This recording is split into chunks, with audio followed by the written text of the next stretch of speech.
প্রধানমন্ত্রীকে বাংলায় স্বাগত কেন বললেন চন্দ্রিমা ভট্টাচার্য? বাংলাকে খুব পছন্দ হয়েছে, বাংলায় এলে জন্ম নিলে আমরা বলবই স্বাগত। এখানে জন্মাবেন আর মমতা বন্দ্যোপাধ্যায়কে জিন্দাবাদ বলবেন। নাম না করেই প্রধানমন্ত্রীকে খোঁচা রাজ্যের মন্ত্রী তথা রাজ্যের তৃণমূল কংগ্রেসের সভানেত্রী চন্দ্রিমা ভট্টাচার্যের। বৃহস্পতিবার পাশবেড়িয়ায় পুরসভার শিবপুর এসএস কলোনি অগ্রদূত সংঘের মাঠে হুগলি লোকসভা কেন্দ্রের তৃণমূল প্রার্থী রচনা ব্যানার্জির সমর্থনে সভা করে হুগলি শ্রীরামপুর সাংগঠনিক তৃণমূল মহিলা কংগ্রেস কমিটি। সেখানে প্রধান বক্তা হিসেবে উপস্থিত ছিলেন চন্দ্রিমা ভট্টাচার্য। উপস্থিত ছিলেন রাজ্যের মন্ত্রী স্নেহাশিস চক্রবর্তী, বিধায়ক অসীমা পাত্র, অসিত মজুমদার, অরিন্দম গুইন, তপন দাশগুপ্ত, হুগলি জেলা পরিষদের সভাধিপতি রঞ্জন ধারা, হুগলি শ্রীরামপুর সাংগঠনিক মহিলা তৃণমূল কংগ্রেসের সভানেত্রী শিল্পী চ্যাটার্জি প্রমুখ। শুক্রবার রাজ্যে 3 জায়গায় সভা করবেন প্রধানমন্ত্রী নরেন্দ্র মোদী। সেই প্রসঙ্গে চন্দ্রিমা ভট্টাচার্য বলেন, প্রধানমন্ত্রী আসছেন, সভা করছেন, আগেও এসেছিলেন। 200 পার হবে 21-এ বলেছিলেন, 77-এ আটকে গিয়েছে। এখন এসে কেউ বলছেন 25, 30, আবার কেউ বলছেন 35টাও পাবো, কেউ বলছেন না 42টা পাবো। উনি আসুন, স্বাগতম। উনি বলেছেন আগে জন্ম নিয়েছিলাম, আমরা কেউ জ্যোতিষ নই, বাংলাকে খুব পছন্দ হয়েছে, বাংলায় এলে জন্ম নিলে আমরা বলবই স্বাগত। এখানে জন্মাবেন আর মমতা বন্দ্যোপাধ্যায়কে জিন্দাবাদ বলবেন। বাঁকড়া পঞ্চায়েতের ভেতর গুলি চলা প্রসঙ্গে চন্দ্রিমা বলেন, সবটাই তদন্ত হবে, যারা দোষী তাদের শাস্তি হোক, এটাই আমরা নিশ্চিতভাবে চাইব। তৃণমূল দ্বন্দ্বে রয়েছে কিনা জানি না, একটা নেতিবাচক কিছু হলেই তৃণমূলকে দোষ দেওয়া হয়। যারা এসব করে তাদের কোনো দল হয় না, তারা দুষ্কৃতী। মালদার 4 ছেলে বিজেপি নেতার গাড়ি থেকে লক্ষাধিক টাকা উদ্ধার প্রসঙ্গে মন্ত্রী বলেন, গোটা ব্যবস্থাটাকেই কিনতে চাইছেন। সেটা যে কোনো নিরপেক্ষ সংস্থা বা ধর্মীয় মেরুকরণ করার জন্য, মানুষের মধ্যে বিভাজন তৈরি করবার জন্য এক শ্রেণীর মানুষকে কিনতে চাইছেন। আসলে অনেক টাকা হয়ে গেছে। 15 লক্ষ টাকা আসেনি, কালো টাকা কি নিয়ে এসেছেন সে ব্যাখ্যাও দেশের মানুষের কাছে দেননি। সাধারণ মানুষের ঋণ মুকুব হয়নি, কিন্তু উচ্চ শ্রেণী মানুষের ঋণ মুকুব হয়ে গেছে। গত কয়েক ঘন্টায় কুণালের সঙ্গে তৃণমূলের দূরত্ব তৈরি হয়েছে বলে মনে করছেন রাজনৈতিক মহল। সেই প্রসঙ্গে চন্দ্রিমা বলেন, দল সবটাই বলে দিয়েছে, আমি মাপিনি কতটা দূরত্ব, তাই কিছু বলতেও পারবো না। হুগলি লোকসভা সিট পুনরুদ্ধারের প্রশ্নে চন্দ্রিমা ভট্টাচার্য জানান, 100% নিশ্চিত রচনা ব্যানার্জি জয়ী হবেন। তার প্রমাণ আপনাদের সামনেই। অগণিত নারী শক্তি এবারে নির্বাচনে ফলাফলের বিষয়ে ভূমিকা গ্রহণ করবে। লোকসভায় তৃণমূল প্রার্থী রচনা ব্যানার্জি বলেন, মমতা ব্যানার্জির বটগাছ, আমরা তার ফল। বিগত সংসদকে দেখাতে বলুন গত 5 বছরে কি কাজ করেছেন। কিছু কাজ যদি দেখাতে পারে তাহলে মেনে নেব। দিদির সাথে ছিলাম, আছি, থাকবো।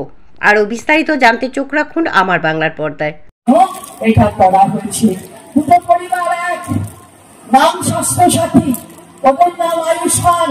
ওই যে বলছিল স্নেহাশিস একটু আগে, বাবারে বাবা, ও কোন ছবিতে কতটা বড় গাড়ি থাকবে কে জানে।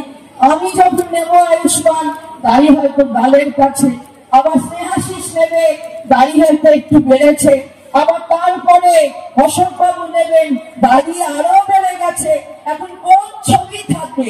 ছবি একটা রাখতে হবে। তুমি টাকা দেবে 100 টাকায় 100? উত্তর হলো না, আমি 60 দেব, রাজ্যগুলোকে 40 দিতে হবে। আমরা বলছি তোমার 40-এর দরকার নেই, আমার 60-এরও দরকার নেই, 40ও দেবো না। আমার স্বাস্থ্য সাথীতে আমার মা অথবা শাশুড়ি তার ছবি থাকে, যে জ্যেষ্ঠ পরিবারের মহিলা তার ছবি থাকে। মমতা বন্দ্যোপাধ্যায় বলেননি যে তোমার মমতা বন্দ্যোপাধ্যায়ের ছবি রাখতে হবে। ফলে তফাৎটা বোঝো, সংস্কারের রাস্তাটা বোঝো, মেয়েদের সম্মান দেওয়ার পথটা, এই যে পথ ধরে যাওয়া, সেই পথটাকে দেখো। আমরা সেই কথা বলতে চাই, তাই আজকে বলতে চাই যে এই দুটো পরিবারকে এক করে দিয়ে যে সম্মান দিয়েছে, সেই সম্মান অন্য কোথাও কেউ দেয়নি। আমরা যখন ছোটবেলায় থাকতাম, আমাদের কেয়ার অফ আসতো চিঠি, অমুক আমার নাম, কেয়ার অফ আমার বাবার নাম, আমাদের আপত্তি নেই। তারপর বিয়ে হলো, কেয়ার অফ স্বামীর নাম, তারপরে আমার ছেলে আমি নিয়ে গেছে। কে আরো ছেলের নাম, আপত্তি নেই, কোথাও আপত্তি নেই, কিন্তু স্বাস্থ্য পরিবারে যখন প্রধান হবে মেয়েরা, তখন স্বাস্থ্য পরিবারে যে স্বাস্থ্য পরিষেবা নিতে চাইবে সব কেয়ার অফে হবে মহিলার কেয়ার অফ, অর্থাৎ স্বাস্থ্য পরিবারের প্রধানের কেয়ার অফে থাকবে। এটা হলো সমাজের সংস্কার করা। উজ্জ্বলা, উজ্জ্বলা দেবে গ্যাস, গ্যাস তো ওই গ্যাসের মানুষ, তাছাড়া কিছু নয়। গ্যাস কত হয়েছিল? 1129। ভোট এসেছে, ভোট এসেছে, ভোট এসেছে, 200 কমিয়ে দাও। 929, আরো কাছে আসছে, আরো কাছে আসছে, আরো কমিয়ে দাও, আরো 100, এখন 829। ছিল 450, হয়েছিল 1129, এখন 829। এই উজ্জ্বলা স্কিমটা কি? সারা বছরে 12টা সিলিন্ডার দেবে। দেবে কি দেবে? প্রথম কানেকশনটা ফ্রি, তারপর কানেকশন ফ্রি, মনে রাখবে কানেকশন ফ্রি, কিন্তু 12টা সিলিন্ডারে 300 টাকা করে সাবসিডি। কখন দেবে?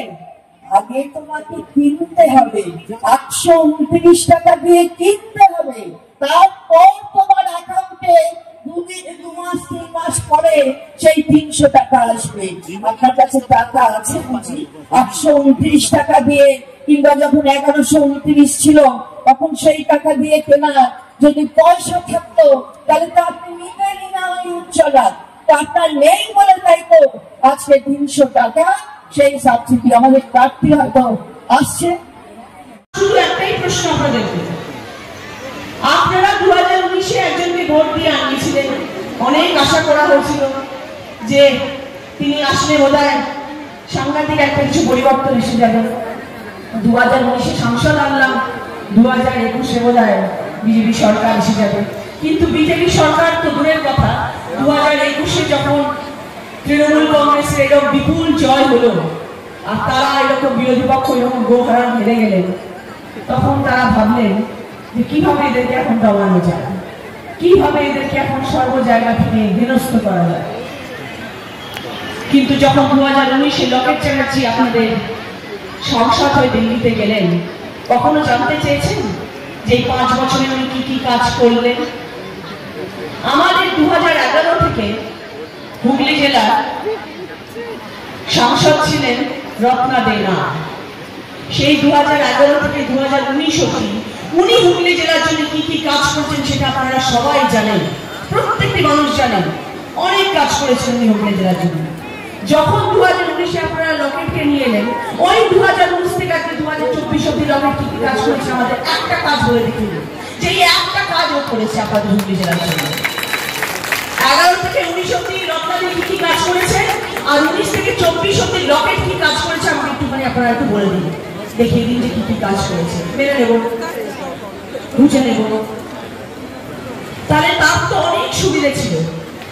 সে কেন্দ্রীয় সরকারের মানুষ, তার বড় বড় মানুষদের সঙ্গে উঠা বসা, সে যদি চাইতো সাংসদ হয়ে দিল্লিতে গিয়ে, সে কি পারতো না হুগলি জেলার জন্য উন্নতি করার? সে কি পারতো না হুগলি জেলার আওয়াজ গিয়ে তোলার সংসদে? সে কি পারতো না প্রতিটি মানুষের ঘরে গিয়ে পৌঁছানো? সে কি পারতো না কোভিডের সময় প্রত্যেকটা ঘরে গিয়ে বেল বাজিয়ে জিজ্ঞেস করা আপনারা সুস্থ আছেন কিনা? কোনো কিছু তো সে করলো না। আজকে যখন ভোট এসে গেছে, তখন সে ভোটের ময়দানে গিয়ে মাঠে মাঠে বলে বেড়াচ্ছে, রচনা বেড়াচ্ছে, শুধু অভিনয় করতে জানে, রচনা বেড়াচ্ছে, তার রাজনীতি হবে না। আমি রাজনীতির মানুষ নই, আমি মানলাম। আমি রাজনীতি হয়তো এখন সেরকম আর বুঝি না, সেটাও আমি মানলাম। কিন্তু আমি একটা জিনিস খুব ভালো বুঝি, জানেন, সেটা হচ্ছে যে আমি যে কাজটা করবো আমি সেটা নিষ্ঠা সহকারে করবো। আমি যখন যে কাজটা নিজের নামটা লেখাবো, আমি সেই কাজটা 100% দেবো। আমি যখন ছবিতে কাজ করেছি, আজকে 28-29 বছর হয়ে গেল আমি ছবির জগতে কাজ করেছি। তারপর আমি যখন দিদি নাম্বার 1 করেছি, 13 বছর ধরে 365 দিন একটা শো করেছি, যেটা 13 বছর ধরে চলছে, কারণ আমি সেটার মধ্যে 100% দেওয়ার চেষ্টা করেছি। আর আজকে যখন 2024 আমি রাজনীতিতে নিজের নাম লিখিয়েছি, আমি আপনাদের কথা দিয়ে যাচ্ছি, আর আমি 5 বছরে আপনারা একটা মানুষ উঠে বলতে পারবেন না যে রচনা হয়েছে কোথায়। আমি সেই মানুষ, আপনাদের কাছে ধরা সবাই কথা দিয়ে যাচ্ছি, আমি সেই মানুষ যেই মানুষ আজকে দিল্লির সংসদে গিয়ে যে কোনোদিনও কথা বলেনি পার্লামেন্টে হুগলি জেলার সম্বন্ধে, প্রথম দিন থেকে যতদিন আমি 5 বছর থাকবো ততদিন আমি পার্লামেন্টে লড়াই করবো আমার হুগলি জেলার মানুষের জন্য। আমি দেখবো হুগলি জেলাকে কি করে তারা দেয় না কিছু, আমি দেখবো হুগলি জেলাকে কি করে তারা বঞ্চিত করে রাখতে পারে। হতে পারে না। যদি তুমি চাও, তোমার যদি লড়াইয়ের মনোভাব থাকে, তুমি যদি চাও যে আমি মানুষের জন্য কাজ করব, তুমি যদি চাও আমি মানুষের পাশে থাকবো, তোমার যদি মনে সেই দৃঢ় প্রতিজ্ঞা থাকে আমি মানুষকে ভালো রাখবো, কেউ তোমাকে আটকাতে পারে না, কেউ আটকাতে পারে না। তোমার মধ্যে সেই জোর থাকতে হবে, তোমার মধ্যে সেই ভালোবাসা থাকতে হবে, তোমার মধ্যে সেই রাজনীতির দিক থাকতে হবে। যে জয় বাংলা। আমাকে দিদি পাঠিয়েছে, দিদি হচ্ছে আমাদের সেই বটগাছ, সেই বটগাছের ফল হচ্ছে আমরা সবাই যারা এখানে বসে আছি, সেই বটগাছের ছত্রছায়ায় আমরা আছি। বটগাছ যদি ঠিক থাকে আমরা সব ফল পাবো, একদম সুস্থ হয়ে থাকবো। বটগাছকে আটকানোর চেষ্টা করো না। এত বড় বটগাছগুলো পশ্চিমবাংলাকে ছাওয়া দিতে পারে, কোনো কেন্দ্রীয় সরকারের ক্ষমতা নেই সেই বটগাছের আশেপাশে আসে, কারোর ক্ষমতা নেই। আমি বলে দিয়ে গেলাম আজকে এই ভরা সভায়, কালকে বক্তৃতা সবাই শুনবেন, সবাই দেখবেন, কালকে আবার উল্টো পাল্টা অনেক কথা বলবেন আমার সঙ্গে, কিচ্ছু যায় আসে না, কিছুই যায় আসে না। অনেক দিন বানাবে আবার আমাকে নিয়ে, আবার অনেক কিছু বলবে আমাকে নিয়ে, কিচ্ছু যায় আসে না। আমার কাছে একটাই অস্ত্র, না আমার কাছে একটাই অস্ত্র, মানুষের ভালোবাসা। আমি যে কথাটা বলি আমি সেটা মন থেকে বলি, আমি যে কাজটাও আজকে থেকে করবো সেটাও আমি মন থেকে করবো। আমাকে কেউ চালনা করতে পারবে না, কারণ আমি জানি আজকে যখন আমি জেলায় জেলায় ঘুরছি, মানুষের কাছে কাছে পৌঁছচ্ছি, আমি জানি প্রতিটি মানুষের আজকে এখানে কি প্রবলেম, কি কষ্ট, তাদের কি অভিযোগ, তারা কি কি প্রতিনিয়ত প্রতিদিন সম্মুখীন হচ্ছে, কোন কোন কষ্টে, সেটা আমি জানি, আর কেউ জানে না। তাই আমি তাদের হয়ে পাশে থেকে লড়াই করবো। আমার এটা দায়িত্ব, আমার এটা কর্তব্য হবে 4 জুনের পর থেকে, যে আমি আমার হুগলি জেলার মানুষকে কিভাবে ভালো রাখবো, কি করবো তাদের জন্য। আপনি বিভিন্ন জায়গায় ঘুরছেন, হরিপাল কাল ঘুরেছেন, আজকে একেবারে হুগলি লোকসভায় কি বলবেন? অত্যন্ত ভালো ফলাফল হুগলি করবে। হুগলি জেলা একটা ঐতিহাসিক জেলা এবং বারবার ইতিহাস তৈরি করে হুগলি জেলার মানুষ, এবারেও ঠিক তাই। এখানে আপনি যে কেন্দ্রগুলো আছে, হুগলি জেলার ভেতরে 3টে কেন্দ্র আছে, 3টে কেন্দ্র থেকেই মানুষ আমাদের জোড়াফুলের প্রার্থী যারা মনোনীত হয়েছেন, যারা লড়াই করছেন, তাদের বিজয়ী করবেন, এ বিষয়ে কোনো সন্দেহ নেই। আর এই জেলায় 2টো মহিলা প্রার্থী, জোড়াফুলের প্রার্থী 2জন মহিলা প্রার্থী।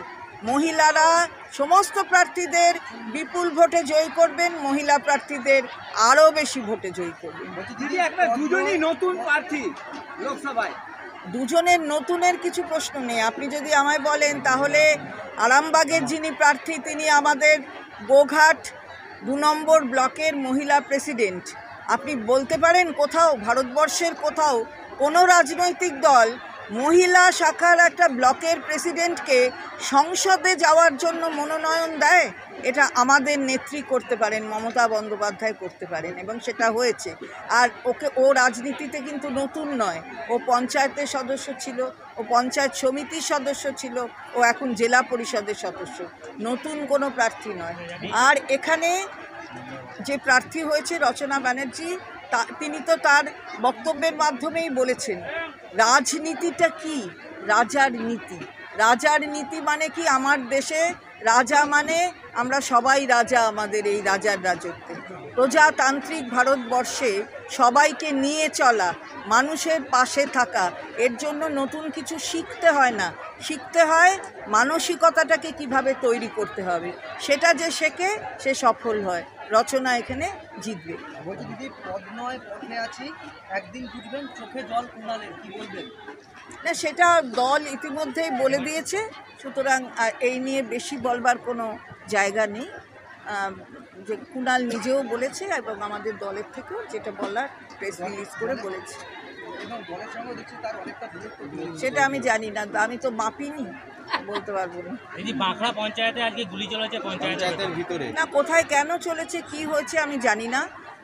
আমি দেখলাম যে আমি এতেই দেখলাম আর কি আপনাদের সংবাদ মাধ্যমে যে কোথাও পঞ্চায়েত অফিসের ভেতরে এবং পঞ্চায়েত প্রধান বলছেন যে তাকে টার্গেট করে। সবটাই তদন্ত নিশ্চয়ই হবে, যারা দোষী তারা শাস্তি পাক, এটা আমরা নিশ্চিতভাবে চাই।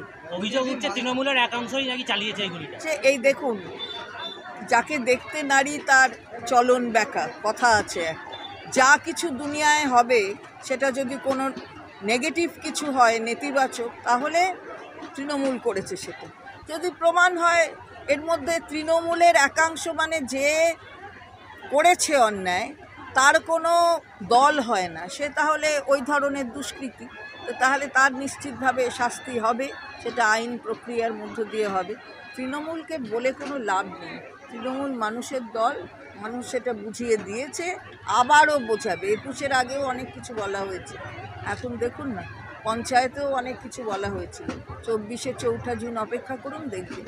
আগামীকাল রাজ্যে 3টে জায়গায় সভা করছেন প্রধানমন্ত্রী, তো কী করতে হবে? প্রধানমন্ত্রী আসছেন, সভা করছেন, আগেও এসেছিলেন, 200 পার হবে 21-এ বলেছিলেন, 77-এ আটকে গিয়েছেন, এখন এসে কখনো কেউ বলছেন 25টা পাবো, কেউ বলছে 30টা পাবো, কেউ বলছে 35টা পাবো, কেউ বলছে না যে 42টা পাবো। সুতরাং মানে কোথাও গ্যাপ আছে। তো উনি আসুন, উনি স্বাগত। এই তো বলেছেন যে আগে জন্ম নিয়েছিলেন, আমরা জানি না, আমরা তো কেউ জ্যোতিষী জানি না, আমরা কেউই জানি না এখানে, হয়তো নিয়েছেন, আর আগামী দিন আবার বলেছেন না হলে পরে নেবেন।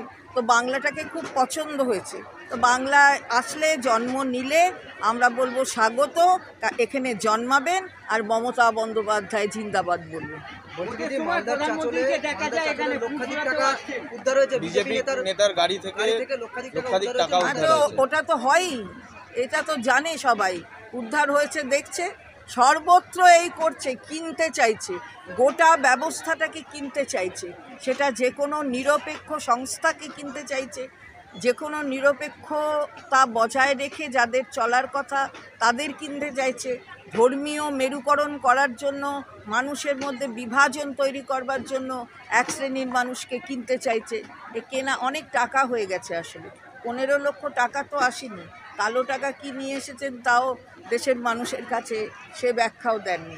খালি আমরা দেখেছি যে অনেক যারা অনেক ঋণ টিন নিয়েছেন, যারা খুব উচ্চ শ্রেণীর, তাদের ঋণ টিন মুকুব হয়ে গেছে, কিন্তু সাধারণ মানুষের ঋণ মুকুব হয়নি, তাদের কিন্তু দিয়ে যেতে হচ্ছে সুদ সমেত। দিদি, কোভিশিল্ড ভ্যাকসিন দেওয়া হয়েছিল করোনার সময়, এখন সেই ভ্যাকসিন নিয়ে প্রশ্ন উঠছে। প্রশ্ন এই তো সর্বত্রই, ওটা কেন্দ্রীয় সরকারের কোভিশিল্ডের থেকে সব কিছুতেই প্রশ্ন আছে। ব্যবসা কাকে বাড়াতে দেবেন, সেটার জন্য যদি জীবন নিয়ে খেলা করতে হয় তাতেও প্রস্তুত। তা এমন মানুষের জন্ম এখানে হবার জন্যে চেষ্টা হচ্ছে, ভাবছেন যে বাংলার মানুষের এখানে বাংলা এসে জন্ম, যে সেই গানটার মতন আবার কি যেন ফিরিব আমি, আসিব ফিরে ধান সিঁড়িটির তীরে এই বাংলায়, না আবার আসবেন না নতুনভাবে আসবেন জানি না। দেখুন সাগরের তলায় গিয়েছিলেন, শুনেছি নাকি সেখানে শ্রীকৃষ্ণর সঙ্গে কথোপকথন হয়েছে। এটা জানি যে কথা যখন শ্রীকৃষ্ণ বলেছেন, কানে কানে বলেছেন যে এবার আর তুমি আসছো না বাপু, তুমি সাগরের তলায় এসেছো, শুনে যাও, আর বাংলার দিকে তাকিও না, এটা বলে দিয়েছে। আবির এই চ্যানেল কোনো প্রচার করে না, হিংসাত্মক, ক্ষতিকারক বা অবৈধ কার্যকলাপ এই চ্যানেল দ্বারা প্রদত্ত সমস্ত বিষয়বস্তু শুধুমাত্র একটি শিক্ষামূলক উদ্দেশ্যের জন্য। ধন্যবাদ, শুভেচ্ছা, টিম আমার বাংলা নিউজ।